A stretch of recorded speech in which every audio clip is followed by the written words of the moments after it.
Damonde Tschritter.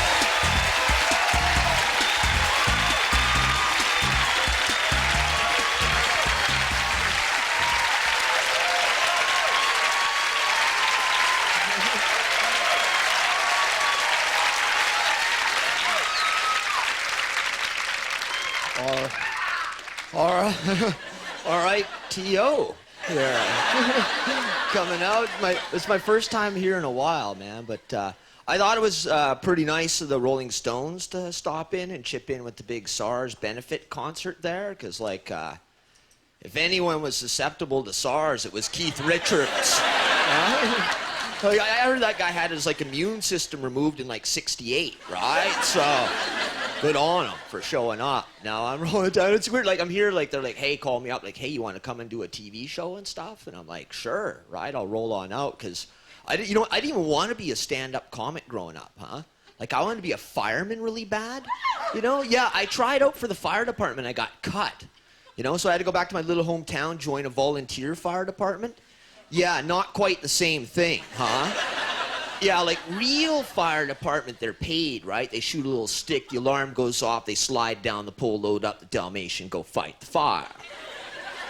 Yeah, volunteer fire department was more like after a long day at my regular job, I'd come home, smoke a great big joint, kick back on the couch, throw on the TV, all of a sudden my pager goes off, I'm like, holy Christ, I gotta go and fight a fire! Yeah, when you show up to a fire high, yeah, you don't really want to put it out. You just kind of stand there, but she had a great big stick with the marshmallow on the end of it. This lady, aren't you going to go and save some stuff? I'm like, hey, lady, that house is on fire. Don't you worry, we'll save your foundation. I do that a lot. I show up a lot of places high where I shouldn't be. I just gotta live out on the West Coast, and like now everyone and their mother is selling pot all over the place. It's like ice cream out there, you know. And it's like this summer, my buddies call me up. They're like, "What are you up to?" I'm all high. I'm like, "Not much, man." I'm like, "Why don't you come down and check out our ball game?" I'm like, "Oh, what a great way to kill the day. Nice sunny afternoon. I'm there, right?" So I get down and like, "Thank God you showed up, man. We only got 8 guys. You're gonna have to play or we'll forfeit." Yeah, but it wasn't the slow pitch beer league game that I thought it was gonna be. It was that windmill one, you know, where they whip it in there. So I get up to the plate, I'm like, okay, I'm gonna take this mother for a ride, right? Because I'm thinking I'm in the zone, so I'm digging in and stuff. And yeah, and this pitcher dude just like burns one right by me, right? So I sort of turn to the catcher, I'm like, hey man, I'm kinda high up here. You mind telling that guy to slow shit down? So, I guess the catcher gives the slow ball signal or whatever, because the guy obliges me and like lobs one in, you know, he throws me a peach basket, and I crank it, and it goes flying out in the field. I'm like, holy fuck, now I gotta run, right? Yeah, and so I start running like crazy, but you know when you're all high and everything's going in slow motion in your head? Yeah, so I'm hearing like the $6 Million Man theme song, you know? I'm kind of like, like I'm cranking around these bass paths and I'm kicking up like this big rooster tail of gravel. Like, fuck man, I'm making good time, right? And I'm digging in and I'm heading for third base, and the third base coach is giving me the hold up. But I'm thinking, you can't throw out the $6 million man. Yeah, I was out by like 18 feet, huh? You should have walked over and tagged me and... Oh, man. What about magic mushrooms? You get those out here? Hell yeah? I don't know. You know what? The first time I tried those, nobody told me they're hallucinogenic. Yeah, they're like, go ahead and eat them. You'll laugh. Yeah, the first time I ate them was at a Halloween costume party. You know, not that funny. One minute I'm standing there talking to my buddy in a Star Trek outfit. Next minute I'm looking at this Klingon thinking, oh man, I gotta get off this ship. So I guess you guys think that this is what we do all the time, is just roll in and do like a big crowd like this on TV and stuff. But no, we get sent to, like, when we're not doing this, we're doing like shitholes all over the country, you know? They send us everywhere. Like I had to do Thunder Bay, Ontario. Yeah, man. Yeah, that place put an end to the Marathon of Hope. Right? Like Terry Fox just got there and went, this is what the rest of Canada looks like. Screw it, I ain't going any further, right? And some guy in Thunder Bay told you, we were at the bar, he's like, hey kid, get with the program, sideburns are out. I'm like, hey dude, you got a mustache. Off my back, so. It's not you know what the worst, I shouldn't say it's the worst place, but the oddest place I've been on our big tours, I went to Prince Albert, Saskatchewan. Yeah. I don't want to say there's a lack of teeth in that town, but... yeah, it's the type of place Dougie Gilmore could roll into and win a corn on the cob eating championship.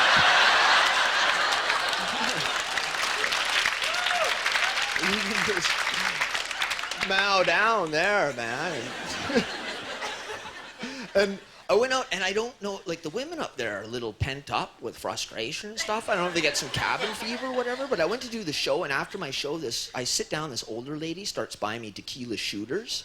So we're firing back, and we hammer back like 3 each, you know, and all of a sudden she just turns to me out of the blue and goes, hey, have you ever had ice cubes shoved up your ass? And I was like, is that normal for around here? She's like, you're coming home with me, Junior. Yeah, I never went home with her, though, but, like, after she left, I started thinking, you know, what if I had gone home with this lady and all she had was one of those big bags of crushed ice? Yeah, some of that shit's kind of sharp, huh?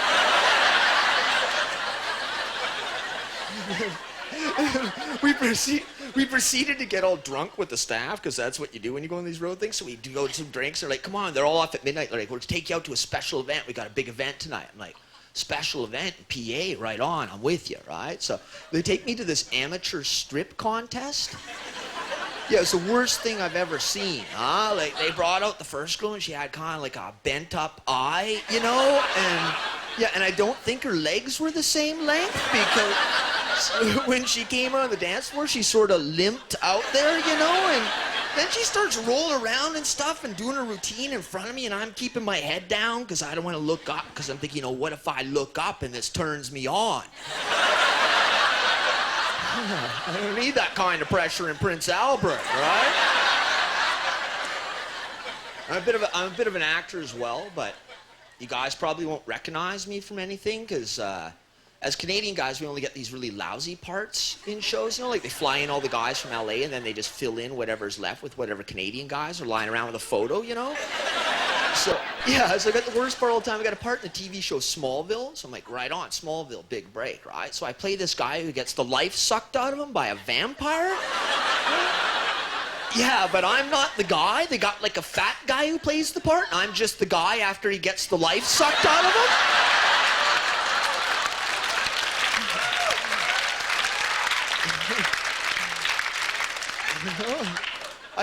I guess they think I'm scrawny or whatever, but I'm not scrawny, man. I'm sleek like a greyhound.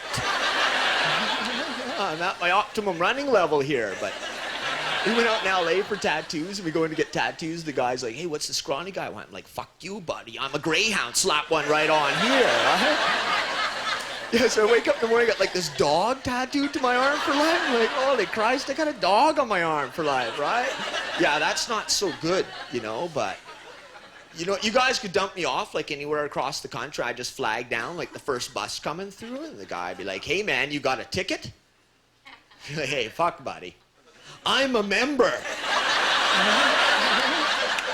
Slap me on the bus. I'm heading for Thunder Bay. Look, here, check it out. I'll show you. Look, there he is. See the greyhound on there?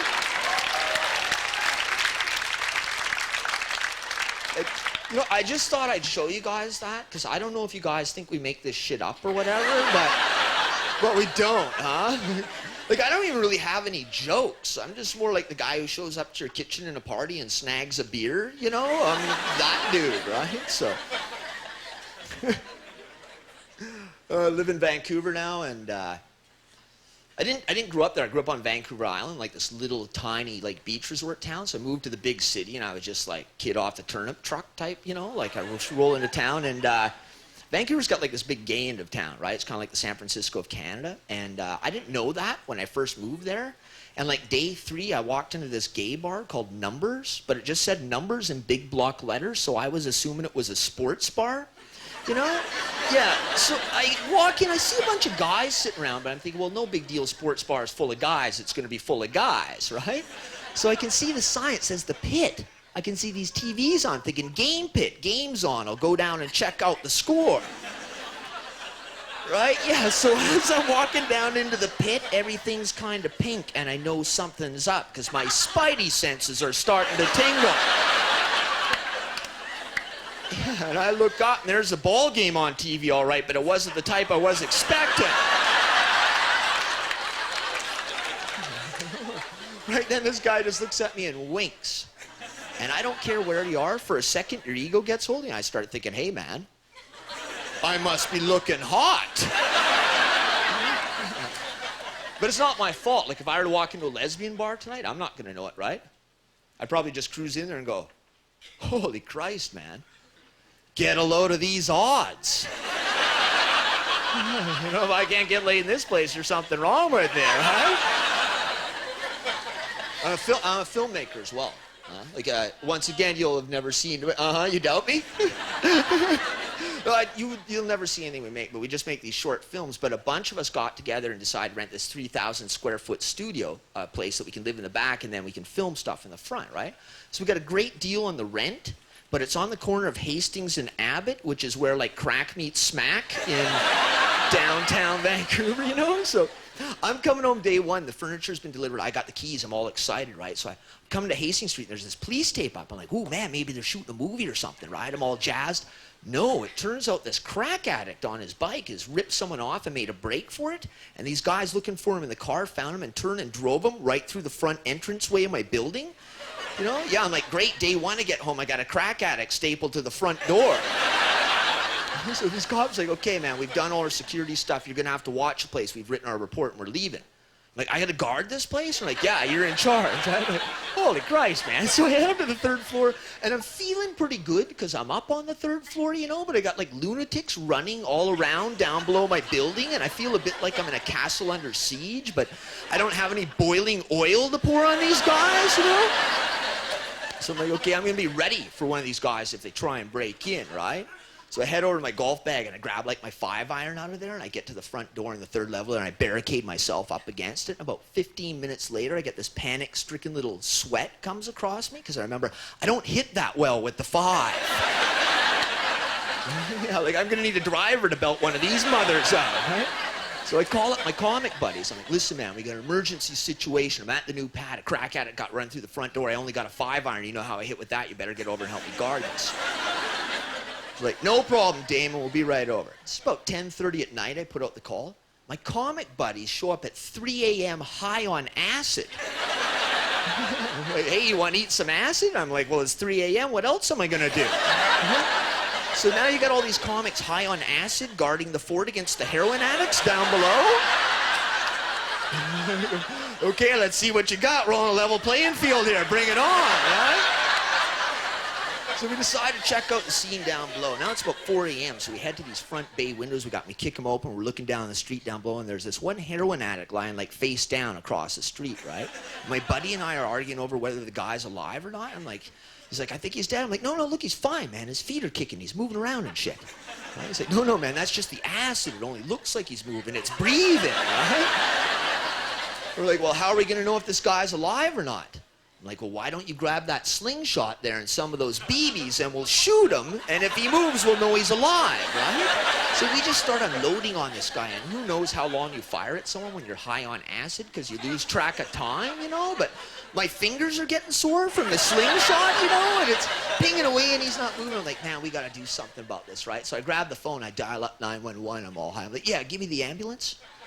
I'm like, yeah, you got a heroin addict lying down here? You better send someone to get him, right? So we decide we're going to time him because we figure we'll be out of BBs before an ambulance rolls into town this time of night. They get there in 1:32 seconds. Like, oh man, that's pretty quick, right? So I pick up the phone, I dial up 911. I'm like, yeah, give me the police. Like, yeah, you got a heroin addict fighting with some ambulance attendants, you know? Because we want to time the cops to see if they can break the ambulance attendants record.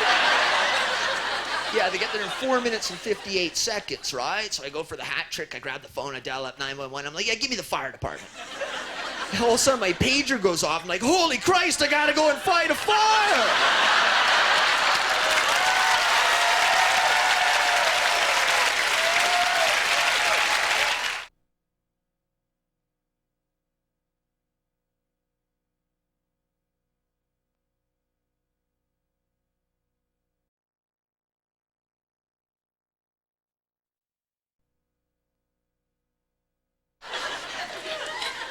You know what? It's great to be back here in Canada. I've been living in L.A. for quite a while. I live up in Vancouver now and stuff, but I went down to L.A. for like pilot season and stuff, so I moved down there for a while, and I was driving down, and on my way down, I got pulled over by a state trooper in Oregon, and I found out this: when you get pulled over by a cop in the States, you don't get out of your car and start walking towards him. He's like, right there, fella! Holy Christ, I'm from Canada, the rules and shit, calm down, right? So he sits me in my car. He's like, what are you doing down here? I'm like, oh, I'm a comedian. I'm going down to L.A. to do all the shows and stuff. He's like, oh, you're a comedian. He's like, well, why don't you tell me a joke? Right? Yeah, and I never tell the cops jokes, but I'm thinking, hey, I'm in a different country. Maybe I can make a friend here, right? So I'm like, okay, what does a cow with the hair lip say? He's like, I don't know. I'm like, oh. Okay, what does a pig with the hair lip say? He's like, I don't know. I'm like, can I see your license and registration, please?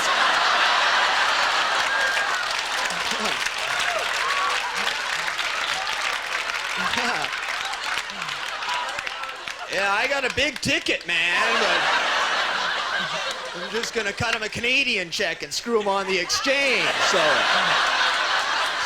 that way.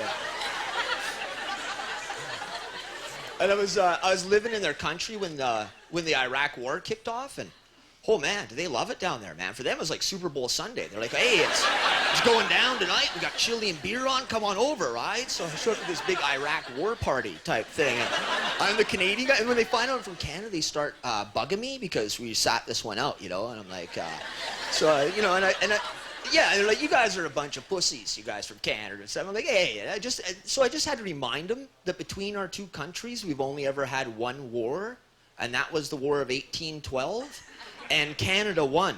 Yeah. Exactly. 1-0 for the Canucks, huh? I imagine they'd really shit kick us now. What do we got, like 2 ships left? We got them parked in a mall in Edmonton. It ain't that easy to scramble the fleet when she's landlocked, I'll tell you that much, man. And you should try and explain Kretchen to him. I mean, he doesn't really speak either language. Yeah, like, I could be hanging out with, like, a French guy. I'm like, what's he saying? He's like, I don't know. I thought he was speaking English. And then when I told the American guys, I'm like, yeah, we got no Secret Service either, huh? Like, what do you mean you got no Secret Service? You got nobody guarding your guy in charge? Like, no, like, he's choked out guys, and, like, his wife fought off a guy with a corkscrew in, like, our White House, you know?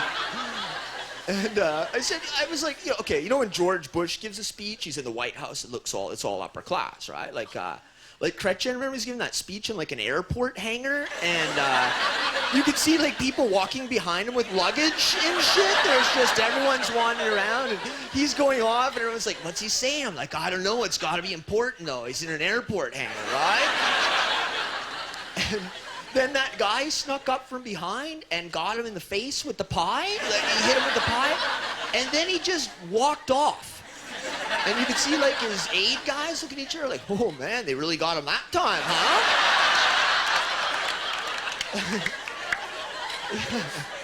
I gotta give the Americans credit. At least when they don't like the guy in charge, they got the balls to shoot him, huh? Like, up here in Canada, we gotta rely on clown tactics.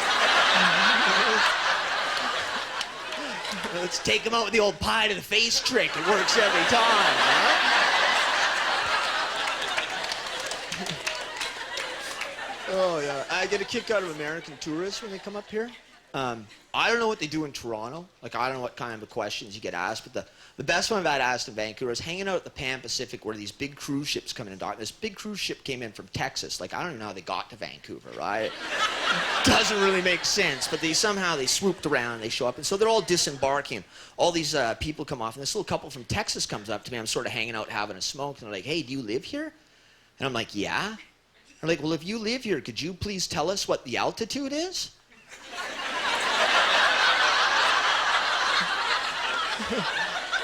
I was like, well, as far as I know, the last time I stepped off an ocean liner, I was at sea level.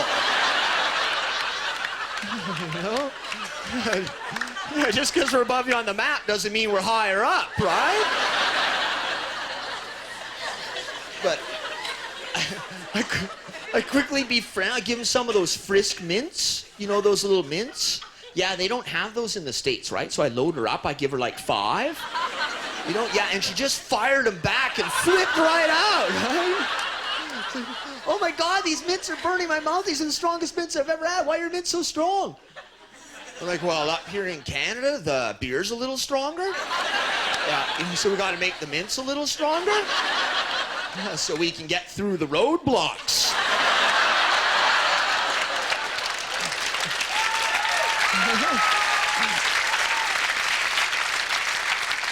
All right. Big drinking and driving town, huh? So one guy, he's on mushrooms at the back here. He just, yeah! All right. You know what? Every time I go to the States, some weird stuff goes down, and then I'm like the Canadian guy who's got to make his comment, like I had to do with the war. And last time I went down was when Lewinsky and Clinton had their big split up. And it wasn't so much about them, but the people there flipped out. They all hated Monica Lewinsky. Like, who's this little 21-year-old bitch think she is anyhow? I'm like, hey, I think you guys should lay off. You know, as far as I can tell, she's doing okay. Yeah, I mean, she's 21 years old. She's screwing the President of the United States. Yeah, I said, up in Canada, most 21-year-olds I know think it's a big deal to fuck a bouncer.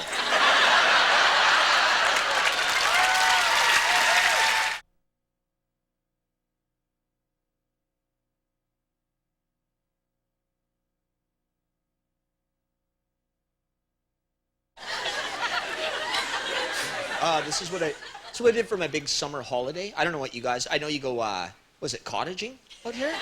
Cottaging? Yeah. Yeah, it's cabining out on the West Coast. We got cabins out here, you got cottages. I don't know what the difference is. You get some extra logs or something to build yours. You guys just sound a little ritzier, you know? Or like, oh, we got a cabin, it can be a lean-to or whatever, right? So I got this buddy in northern BC, Johnny Moose Meats. Yeah, he's a big game guy. Like, he'll go out and he hunts like moose, bear, elk, whatever you want. But basically, he's just like raking Europeans for cash.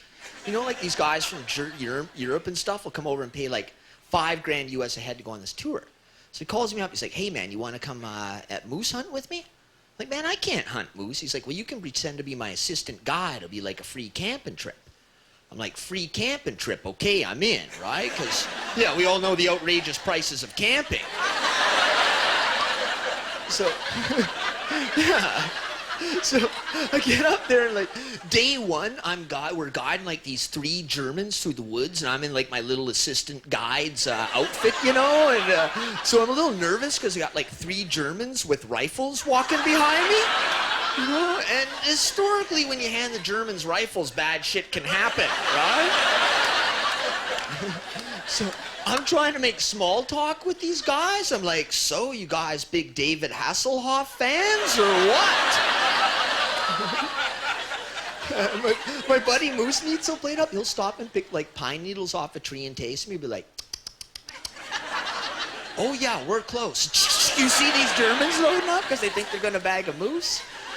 So we come to this river, and we can see this moose on the other side of it. He's like, okay, I'm going to try and get him over here at the moose call, right? So he, yeah. Sure enough, this moose comes swimming right towards us, right? And all we got to do is let the moose walk up on shore, and then he'll be like me to the cameras away, right? But the Germans panic because they're not that good a shot. I mean, they've lost 2 wars already. So they unload on this moose, and he goes down. He's like, boom, he starts drifting down this river, and everyone's like, that's our goddamn moose, you know? So we all start running after it, and I'm the only guy not packing stuff, and you guys know how fast I can run with my bionic powers.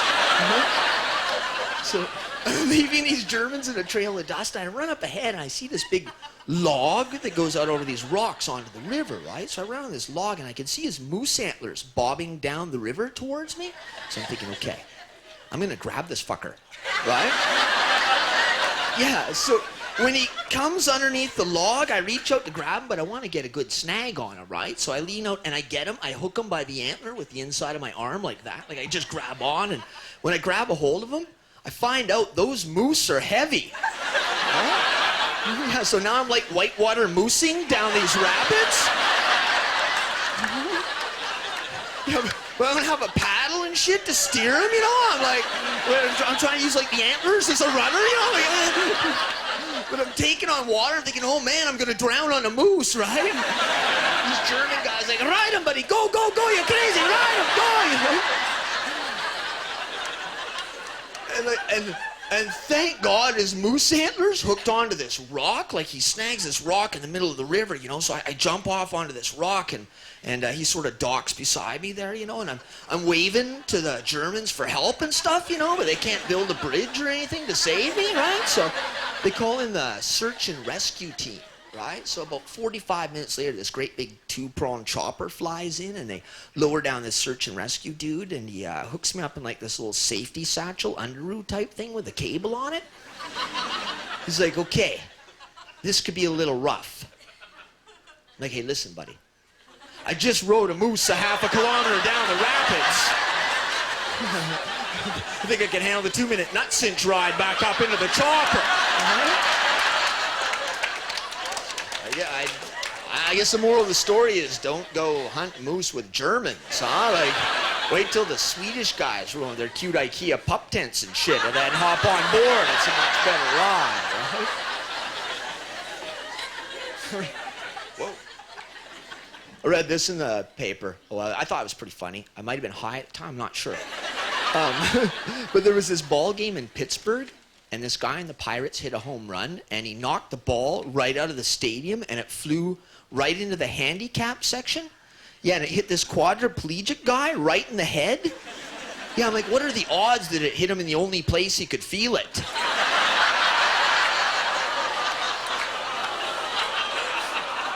Yeah, like, it could have hit him anywhere, like off the shoulder in the lap, and he would have been fine, right?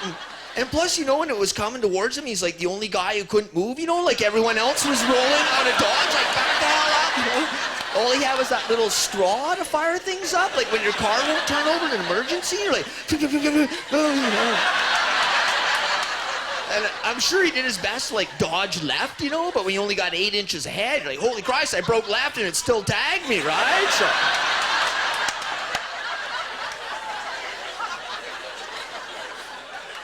When they add the laugh track over, it'll be hilarious. Because that can be touchy. You guys, like I said, I don't make this shit up. I just report it. That's what happened. So for those of you sitting back and judging me, whatever. You know.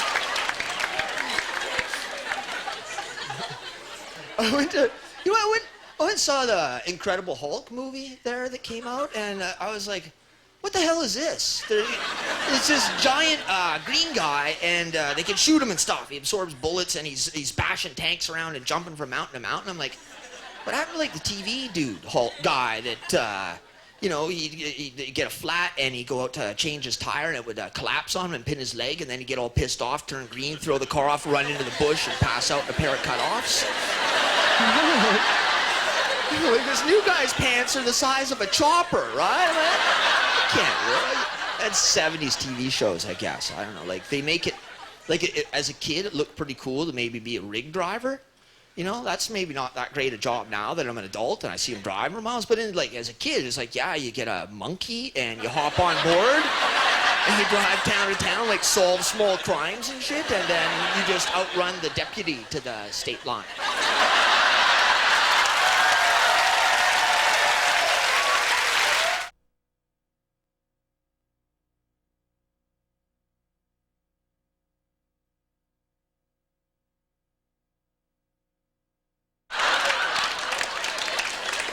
a bit of a trailer trash kid growing up.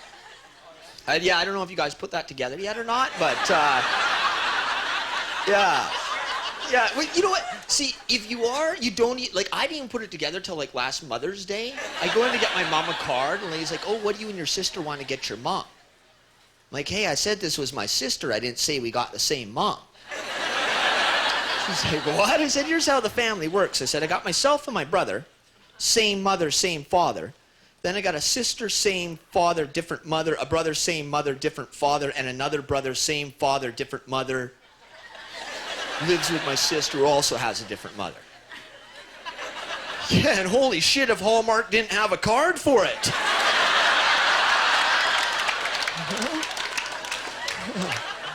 Like 6 to pick from over the family of the 90s section there, right? And my youngest brother's only like 8. Like my dad's like a machine. He's still having kids, you know, he's setting up franchises and stuff. He's like, okay, one of these little buggers is gonna pay out, huh? So I don't know if you guys got kids or whatever, so I go back at Christmas time to see the Trailer Trash family hang out. So I was hanging out with my little brother. Found it very important what you pick as your favorite game with little kids, you know, because like if I pick horse, he wants to ride my back for like the next 8 hours, you know? So I just came across a great game. I played Godzilla with them. It's fantastic, man. I kick back and relax on the couch. It takes him like 45 minutes to set up his little army men all over the living room there, you know? And then I just get up off the couch and kick them all over.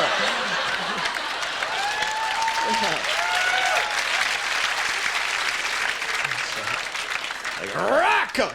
I'll be taking a 45-minute nap while you regroup. We don't do a show at Christmas time, and the whole family, the whole Trailer Trash family shows up. I got this Uncle Jimmy. He's a former 1980 judo Olympic athlete, but that's year we boycotted the Olympics, so he never got to go, you know, so he's still a little pent up with frustration, like he likes to choke out family members and flip around and shit. So we do the show, and then everyone's leaving. I'm like, who am I riding out with? And they're like, you're riding with Uncle Jimmy. I'm like, I'm riding with Uncle Jimmy, you know? So I get in the car, and this guy is just drunk. He's just pissed. So we start driving. We get about 3 blocks up, and he comes to this roadblock.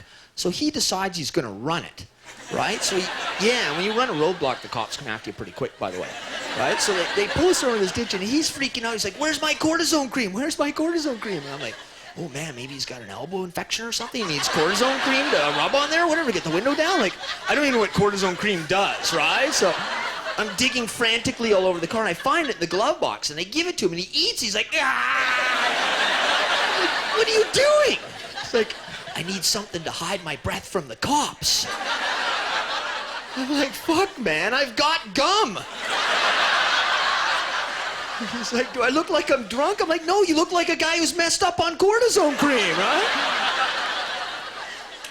This cop comes to the window, he's like, what are you doing running the roadblock? He's like, I'm with the comedian. He's like, oh, you're a comedian, huh? He's like, oh, why don't you tell me a joke? Okay, what does a cow with a hair lip say? Yeah, it's a long night in the clink with a guy in a cortisone binge, I'll tell you that much, man. Like I said, I don't make this stuff up, so when I tell you this story, don't be too judgmental on me. This is just how it went down, huh? Because I'm dating a Chilean girl right now. That means she's from Chile, you know? So I went out to my first Chilean Christmas this year, and the family doesn't like me all that much because they all speak Spanish, but I don't speak any Spanish, you know? So, but I get along with the dog really well, right? Yeah, because we both think the other guy's like low man on the totem pole, you know? I'm like, well, at least I'm not the dog, right? And I can see the dog looking at me like, well, at least I know sit in Spanish, right? So it's midnight time, so they go to open up all their gifts at midnight. They do it at midnight. I try to explain to them, look, that's ridiculous. Santa can't make it ever at midnight. We all know it takes him the entire night to get around the world, but it's your culture. You guys do what you want, right? So we open up the gifts, and my girlfriend and her sister get gifts from the dog. Actually gets him a gift, right? So the sister opens up, and it's a nice hand cream. I'm like, man, that's a nice gift from a dog, seeing as he only has paws. What's he know about hand cream, right? So my girlfriend gets this red-hot G-string. I'm like, ooh, nice purchase, buddy, right? Like, I'm on with the dog thing. So then they're like, it's piñata time. It's a midnight piñata time. So they bring out the piñata, and they're like, you know, piñata. I'm like, yeah, I see it, you know. So they blindfold me. I got like a half-cut-off hockey stick, you know, and so I'm bashing this thing, and I crack it open. This VCR falls out and catches me in the back of the neck. Man, you should have wrapped that one, right? So then I'm not allowed to sleep with her because they're like Chilean Catholic, that you're not supposed to be screwing around before you're married and stuff. So I got to go. They put me downstairs on this couch with like an itchy army blanket, you know? And I got like a heating duct blowing on my head all night. You know, and the dog comes downstairs and he wants to sleep with me, but I can't get pissed off at the dog because he got my girlfriend a hot pair of panties, you know? So I hop on board. But I don't sleep all night. The dog's looking at me, I'm sweating and stuff. And then I hear breakfast being served. So I come upstairs. I'm pretty bitchy at this point, huh? And the whole Chilean family's sitting there. And my girlfriend and her sister, like the Carmen Electra looking type, like the light eyes and the dark skin and stuff, beautiful looking women. They're going off about how the Chilean people are the most beautiful, well-bred people on the planet. They're like, oh yes, our breeding is it. You know, I hear all this stuff about how beautiful they are. And so I just sort of sit down and I just remind them of what we all learned in Sunday school. And that's that Chileans are descendants of apes, and white people come from Jesus.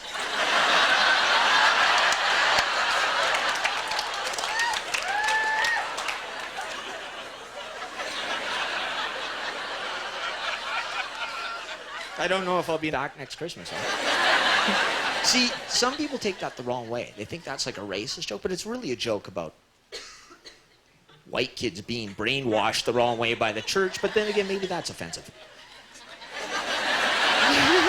I don't know. Like, now am I taking a shot at the church? Jesus. Oh, man.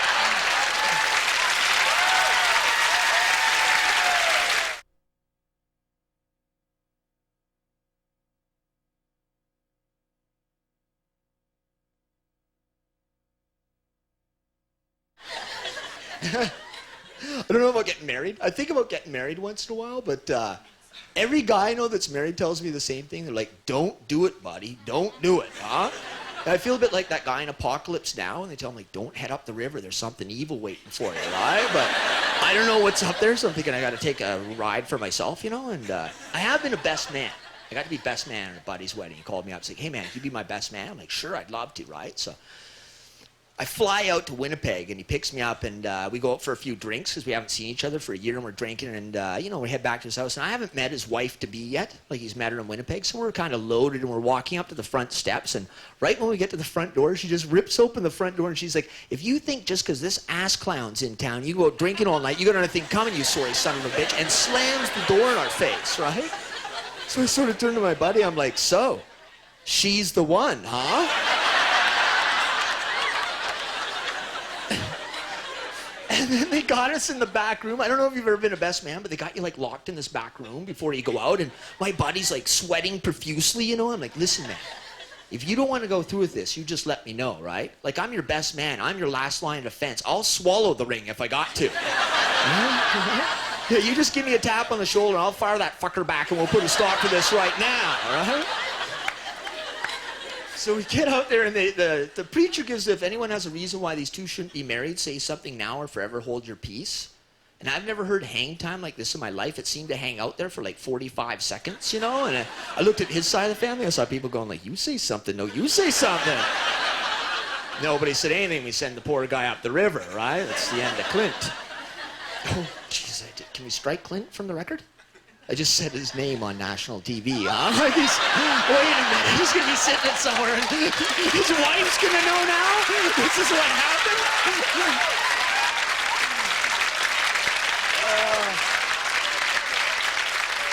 It's okay, I hate that bitch, Leah.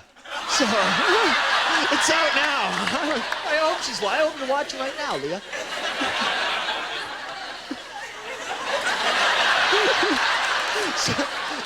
Oh man, I'm in trouble. The Chilean family is here. Oh yeah, I got some troubles. Maybe I'll just stay. No point going home now, huh? Yeah, stick her out and stuff, huh? Oh, you know what? I was once in a long-term relationship, but I learned my lesson. You know, you're supposed to learn something out of every relationship you ever get in. I learned this. If you ever tell someone to pack their bags and be out, stick around while they pack the shit. Or you really get shortchanged, man. I just had my bare essentials there. I had like 1 fork, 1 spoon, 2 hot knives, you know, just enough to get me through the downtime. then I was single again. I got back on the safe sex bandwagon, and I don't know who has to buy condoms here, guys, girls, but if you do, just be proud. Like, walk in and grab the biggest box you can find, just take it up the counter and slap it down, just go, hey, basically my horoscope said I'm fucked. So I'm just getting prepared, right? You know, the last time I went to buy condoms, bad purchase. I go to buy condoms, I walk in the front of the drugstore, I see like dental floss. Thinking, man, I need to grab my floss too, right? So I get up the counter, I put down like condoms and dental floss to pay for it, you know? And the lady just looked at me like I was into something kinky. You know? And I couldn't think of anything witty to say, so I just went, huh. You know, what can I say? She's hairy. She couldn't even say anything. Have a nice day, and rang me through, right?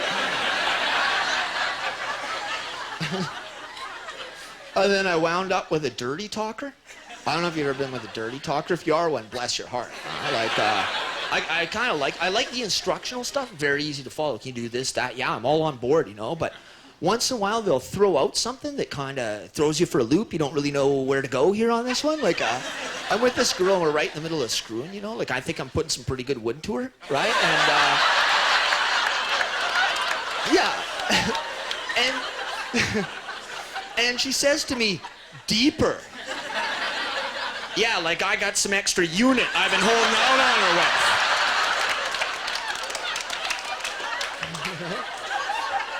with. There's nothing extra in the tank. We're giving her from the get-go here, right? Like, what could she possibly hope I say at this point? Oh, hey, you passed my test. Now here's the rest. I don't know what to say to her, right?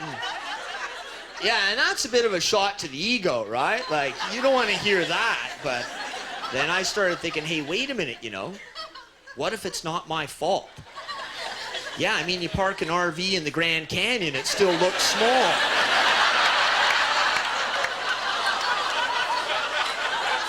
Yeah, exactly, you know?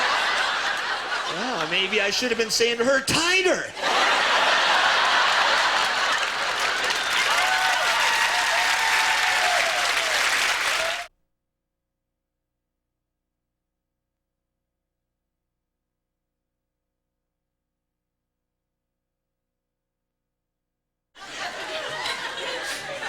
Oh, here's a piece of advice for you people. If someone in here offers one of you people a free kitten, don't take it, huh? Yeah, it's like a big scam. Someone said to me, would you like this free kitten? I don't even like cats, but I thought, what the hell, it's free, I'll take one, right? Yeah, so I took this little kitten, and right away he got an inner ear infection, so I had to take him to the vet. Cost me $170 to get him fixed. You at the vet these days for $170? 2 eardrops and a lampshade for your cat's head. Yeah, but they slapped this great big lampshade on him, you know, he's just a tiny, tiny little kitten.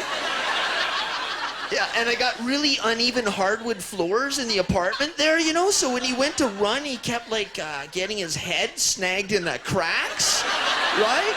Yeah, so he could only run backwards, right? So I got this kitten running ass first all over my apartment, up and down over the furniture. I got, like, buddies over trying to watch the hockey game, and this cat's ass comes running up to him. My one buddy actually turns to me and goes, hey, man, what do you say we call your cat Pink Eye? Now I'm out of here. Thanks for having me out in your city, Toronto. You guys have been fantastic. Take care of the top, everybody.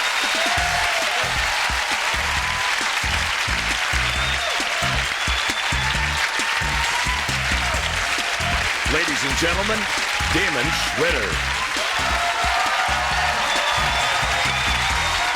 Thanks again, everybody. Love your town. Take care. Good night, everyone. Bye-bye.